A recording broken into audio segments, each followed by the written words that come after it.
మన రోజువారీ ఆహారంలో అయితే ఈ జొన్నల్ని చేర్చుకోవడం వలన చాలా ప్రయోజనాలు అయితే ఉన్నాయి. సో ఆ ప్రయోజనాలు ఏంటి, నెక్స్ట్ ఈ జొన్న ఇడ్లీని ఎలా ప్రిపేర్ చేసుకోవాలి మొత్తం కూడా ఈ వీడియోలో నేను పెట్టాను. సో తప్పకుండా మిస్ అవ్వకుండా చూడండి. సో చాలా చాలా టేస్టీగా ఉంటుంది and at the same time హెల్త్కి కూడా చాలా మంచిది. సో దీనికోసం అయితే నేను 2 కప్పుల జొన్నల్ని తీసుకున్నాను. సో తెల్ల జొన్నలు ఇవి. సో తీసుకొని మంచిగా వాష్ చేసుకోవాలి. అలా మనం వాష్ చేసుకున్నట్టయితే దాంట్లో ఉన్న డస్ట్ పార్టికల్స్ ఏమున్నా కానీ మనకి చాలా క్లీన్ అయిపోతుంది. సో ఇట్లా మంచిగా 2 సార్లు వాష్ చేసుకొని 1 కప్ వరకు 2 కప్పుల వరకు అట్లా వాటర్ వేసి మంచిగా ఒక 4 గంటల వరకు కూడా నానబెట్టుకున్నాను. సో ఇవి కొంచెం ఎక్కువసేపే నానాలి, ఎందుకంటే చాలా గట్టిగా ఉంటాయి కదా.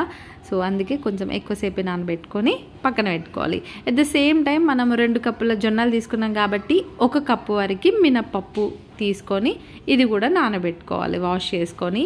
సో దాంట్లోకి 1 టీ స్పూన్ వరకు మెంతులు వేసుకొని నానబెట్టుకోవాలి. అండ్ పోహా అటుకులు ఉంటాయి కదా, ఆ అటుకులు కూడా 1 కప్ వరకు నానబెట్టి పెట్టుకున్నాను. సో అలా నానిన తర్వాత అన్నీ కూడా మంచిగా మిక్సీకి వేసుకోవాలి. అండ్ మిక్సీ పట్టేటప్పుడు అయితే నేను ఇక్కడ జొన్నలు వేస్తున్నాను కదా, జొన్నల్లో వాటర్ ఎలాంటి వాటర్ కూడా నేను యాడ్ చేయలేదు. సో అలా యాడ్ చేయకపోతే మనకి జొన్నలు అనేది మంచిగా రవ్వలాగా వచ్చింది. సో ఇది ఒక్కటి గుర్తుపెట్టుకోండి. మనం వాటర్ మిక్స్ చేస్తేనైతే మొత్తం మెత్తగా పేస్ట్ లాగా అయిపోతుంది. అట్లా కాకుండా ఇలా ప్రయత్నించండి, చాలా టేస్టీగా ఉంటుంది. ఎందుకంటే తినేటప్పుడు మనము రవ్వలాగా అనిపిస్తుంది, ఇడ్లీ రవ్వ ఎలా ఉంటుందో అలా అనిపిస్తుంది. సో అదొకటైతే మిస్ అవ్వకండి చేసేటప్పుడు. And at the same time మినపప్పు పోహా అటుకులు నానబెట్టుకున్నాం కదా, అది కూడా పేస్ట్ చేసి 2 కలుపుకోవాలి. సో 2 కలుపుకున్న తర్వాత కొంచెం వాటర్ అడ్జస్ట్ చేస్తూ మిక్స్ చేసి పక్కన పెట్టేసేయాలి. సో నెక్స్ట్ డే మార్నింగ్ అయితే ఈ విధంగా మంచిగా మనకి ఫర్మెంట్ అవుతుంది. ఒక్కసారి కలుపుకోవాలి సాల్ట్ వేసుకొని.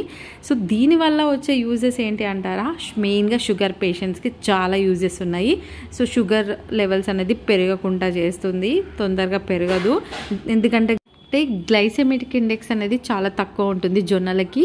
అండ్ ఇందులో గ్లూటిన్ కూడా ఉండదు. సో ఇట్స్ గ్లూటిన్ ఫ్రీ అన్నమాట.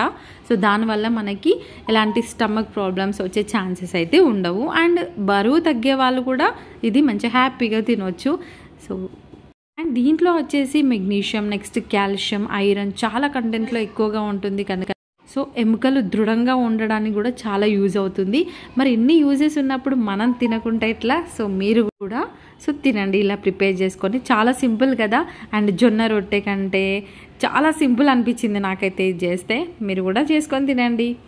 ఇంకా మార్నింగ్ వచ్చేసి టైం లేకుండే మంచిగా ఇడ్లీ తీసి చూపిద్దామని అనుకున్నా, కానీ ఇంకా కాలేజ్కి వెళ్ళిన తర్వాత మంచిగా నిదానంగా కూర్చొని తినేటప్పుడు ఇది రికార్డ్ చేశాను. Thank you for watching.